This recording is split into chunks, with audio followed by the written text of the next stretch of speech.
Here's a story from the Wall Street Journal, the latest. I'm sure many of you have heard about what's been going on between Israel and Palestine.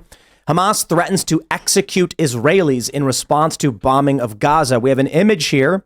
Shocking image. Flames and smoke billow during Israeli strikes in Gaza on Monday. These photos are absolutely crazy. There's videos now emerging from Gaza as Israel retaliates over the killing of civilians. I believe it is estimated at 900 plus dead. The number is probably higher now. I think it's 1,100 now. 1,100. I'd seen something similar. So, of course, there's going to be retaliation. The Wall Street Journal says Hamas on Monday threatened to execute Israeli hostages if Israel continues to bombard civilian homes in Gaza without warning. From this hour on, we announced that any targeting of civilian homes without advanced warning will be met regrettably with the execution of one of the enemy civilian hostages we hold. And we'll be forced to broadcast this, says Abu Obaida, the spokesman for Hamas's military wing, Al-Qassam Brigades, in remarks broadcast on Pan-Arab channel Al Jazeera. The enemy does not understand the language of humanity and morals, and we will address him in the language he knows. We hold the occupation responsible for this decision in front of the world. I'm sorry. I mean, it's plain as day. These are not secrets. This is not someone... this is not a fake video produced. This is a human being saying, yes, we stormed into the civilian areas, kidnapped and captured civilians that we consider enemies, and that they're now saying they intend to kill. Okay, this argument about freedom fighters or whatever, that doesn't fly. I'm not going to bite. You want to come at me and talk about war and history and Israel and occupation? Let's have a conversation. We can talk about the West Bank. We can talk about people going to the West Bank and bulldozing homes or seizing property. All of that stuff. We can have a conversation. But this right here, there's zero justification. There are people right now in New York, or I shouldn't say right now, but probably right now, over this past weekend, celebrating the killing of civilians. So what is this? Where do we go from here? This is a war of colonization, and it's the first time we've ever seen it on TV in real time. It's happened for the history of mankind, but you only hear like they went in and they marauded 18 border towns, and then they were there and they destroyed the crops, and then they came back. But you didn't see them murdering the people, raping the women, kidnapping the children to raise as their own. Like, you don't see that, and now we see it, and this is what it looks like. Yeah, it's a strange part of modern warfare, how quickly we can see what's going on the ground, especially given the wide access to the internet. I mean, there are a number of people that I would be interested to hear their take. The Hadid sisters are obviously not what I would call political influencers, but they have been very vocally pro-Palestine given their heritage. It's just, it's been a crazy weekend. It's been a lot of sort of a deluge of information. And I don't know what's real and what's not. Yeah. That's part of why. This is an opportunity to speak scientifically on what I've seen over the weekend, I suppose. What I find really fascinating about this is that you have far leftists, and what do you call this? I don't even know what you'd call the faction of anti-Semitic or anti-Israel. I'm not saying they're literally the same thing. There's people who hate Jewish people who hate Israel, or let's try and tone it down as much as possible. There are people who reject the idea of Israel, who are more nationalist. And then there are white nationalists.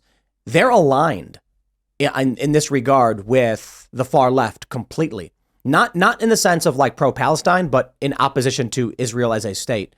And it's just a very, very weird circumstance to see prominent conservatives now completely in agreement with the Democrats. Surprisingly, it's like all of a sudden like, whoa, it's just mishing and mashing everything up. Yeah, it is. I mean, I think it's reflective of a lot of stuff that's going on in our country, where we have been used to certain political parties claiming certain values, and ultimately, especially in complicated, nuanced situations, people who you wouldn't expect to agree actually have common ground. When I think of far left, I think of people that support Palestine. And that's what I've always kind of associated, and it may not be true, but the people on the far left are like, no, Israel's an invading force. We need to.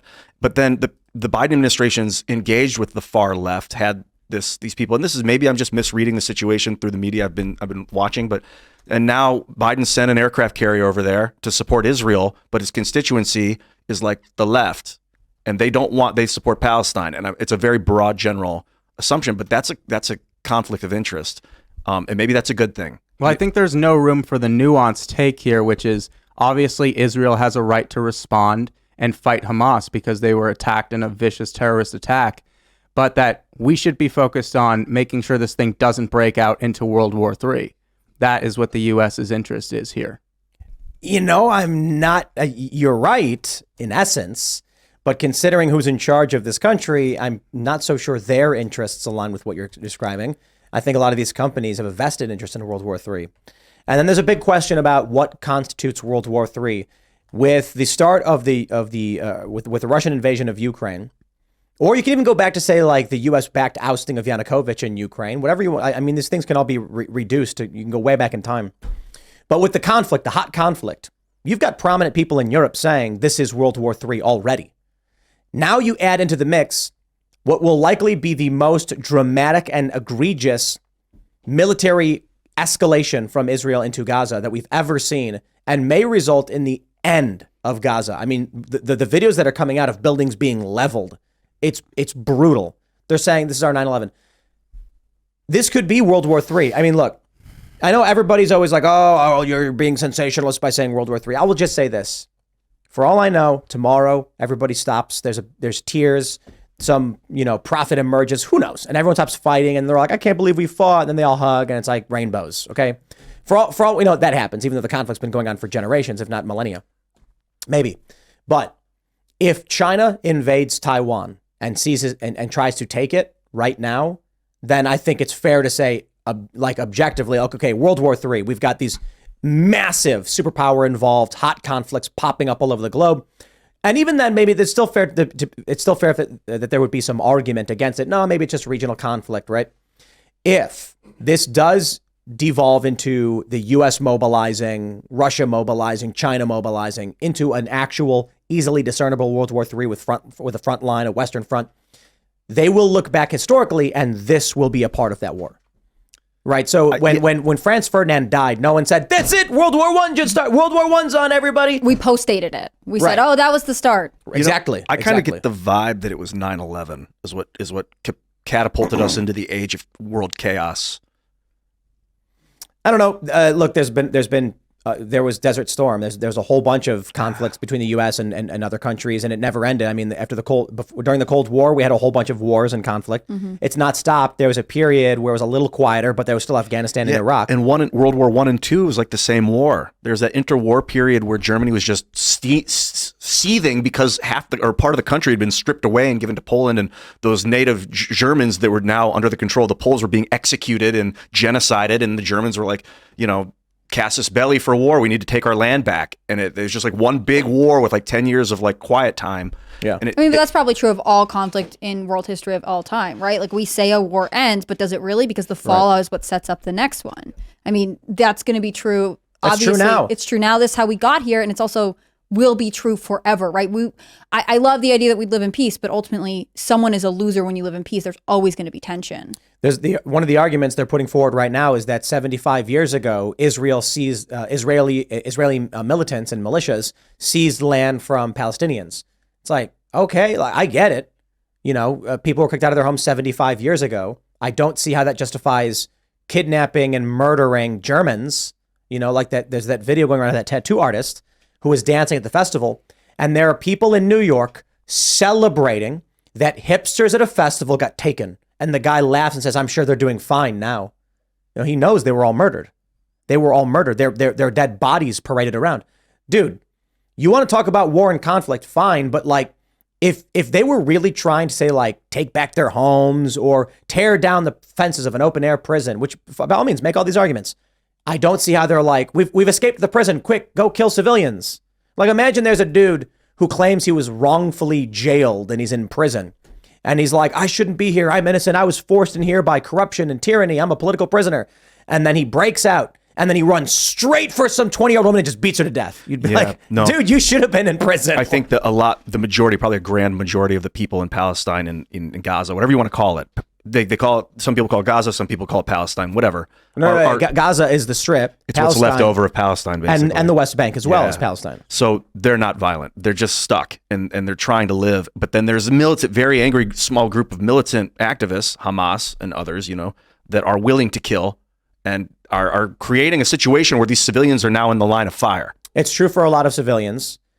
there are a lot of programs that try to bring aid to the Gaza Strip. I remember it's a really crazy thing when I went to Israel and I was in Tel Aviv, and I know people who were involved in skateboard projects in Gaza, and people skate in Gaza, and I'm talking to this Israeli person about, like, it was really cool to see in the United States a Palestinian from Gaza who made it to the U.S. and was skateboarding with an Israeli, and they're like high-fiving and fist-bumping, being like, if only we could find this kind of peace. And then the Israeli guy goes, no, they don't skateboard. And I was like, what? Yes, they do. There's like skate parks in Gaza. Like, no, there's not. And I was like, yeah, there is. Google it right now. I'll pull the video up for you. You're like, being no, gaslit. No. I'm just like, do you genuinely think that's not true? Like, and I think the issue is that for a lot of these more liberal-minded, like this German citizen who was reportedly killed was a German national, but also dual citizen Israeli, conscientious objector and pacifist. And it's these people who are raised in this leftist mindset of world peace. And perhaps they saw one of these videos of this dude from Palestine fist bumping a guy from Israel. Of course, Palestinians got really mad about that. But the dude's in America and he's like, I just want to skate, man. Leave me alone. Like, they don't care about anything else. And I've also heard the inverse too. But they see stories like this and like, we can't have peace. And then, like, I'll say it again, like, call it an open air prison. That's fine. I got no argument. Like, let's have an argument. We'll talk about it, whatever. You can call it what you want. But if you're going to make the argument that they're trying to break free, then they just run out and start killing people. And the woman who got killed was this pacifist. It's like, well, I was a cold, hard lesson in gun control and peace. When there are people who believe that you as a civilian and a tourist are an evil that needs to be purged, there's no negotiating. Somebody dancing to music, well, we can argue about like lewd and lascivious behavior and stuff, and like the de-evolution or the degradation of society and stuff. But come on, man, like, what's the justification for running into a music festival and just gunning people down? Because in their mind, it doesn't matter who you are, you're all evil. So it's like, how are you supposed to have, what's justice in this situation? If these people in New York are chanting from the river to the sea, they're talking about genocide. They're talking about mass execution. Dude, I'll say it again. You want to talk about 1948? You want to talk about the British occupied Palestine and all of that stuff? Let's have a conversation. But you ain't getting anything from me when you are literally singing songs about mass executing all the civilians who live there. Yeah, it was 1918, I think, when the British Mandate for Palestine, and I'm not exactly sure what year. I think there's something called the Balfour Declaration was signed. And what happened was during World War I, the British and the French were like, we cannot win. We're going to lose. The Ottoman Empire is annihilating us. The Germans, the Austrians, they're too powerful. So they made a deal with the Ottomans, and they were like, we will give. Actually, let me fix that. They made a deal with the Arabs, not the Ottomans. They made a deal with the Arabs. The Arabs were also with Germans and the Austrians. So the British and the French made a deal with the Arabs, and they said, if you help us win, if you turn on the Ottoman Empire, we'll give you this area, which is now Israel. We'll give this to you, Arabs. So the Arabs said, okay. So they turned on the Ottomans, and then we won the war. And then they went back on their offer and they said, no, we're going to keep that area for ourselves. And they set up the British Mandate for Palestine and occupied it. And ever since, that's like the inception point of when the Arabs are like, you promised us our land back. We helped you. We died for you. And now you took it and now you're there. And that was it. That's where it began. And then there's something called the Sykes-Picot Agreement, where I think Israel was officially formed. I don't want to speak too much on this, but there's something called the Sykes-Picot Agreement, which is worth looking into too. This is one of the reasons why I'm like very anti-intervention. I never say I'm like absolutely anti-intervention, because sometimes I recognize like not everything's absolute. But the problem is you've got a lot of people who don't know enough about any of this, and it's so fervent and insane. The people being like, Israel has a right, blah, blah, blah, and whatever. And I'm like, bro, I'm sitting here watching people kill civilians, saying like, hey, don't kill civilians. And then people are still mad. It's crazy. Like the pro-Israel side is saying like they're justified in everything they're doing and whatever, in retaliation. And then the pro-Palestine side are saying that they're justified in pushing out these occupiers. And I'm like, bro, it's like a 20-year-old woman at a music festival got killed. Mm-hmm. Not the only one. And of course, I understand there's fog of war and there's propaganda. But dude, like nobody mass-produced big fake videos and got these guys to go on TV and admit to doing these things. Mm-hmm. I mean, this is how I felt when we got involved with Ukraine, right? What is the American interest here? And do we actually have one? I understand calls for, you got to protect innocent people and, whatever. But ultimately, all of these things are much more nuanced conflicts than the American media presents to the people, and we use it to justify investing tons and tons of money into stuff that I'm not sure is in the best interest of American people. Thanks for watching this clip from the Timcast IRL podcast. Hang out with us live Monday through Friday at 8 p.m. and become a member over at timcast.com for uncensored, members-only shows exclusive. Thanks for hanging out, and we'll see you all next time.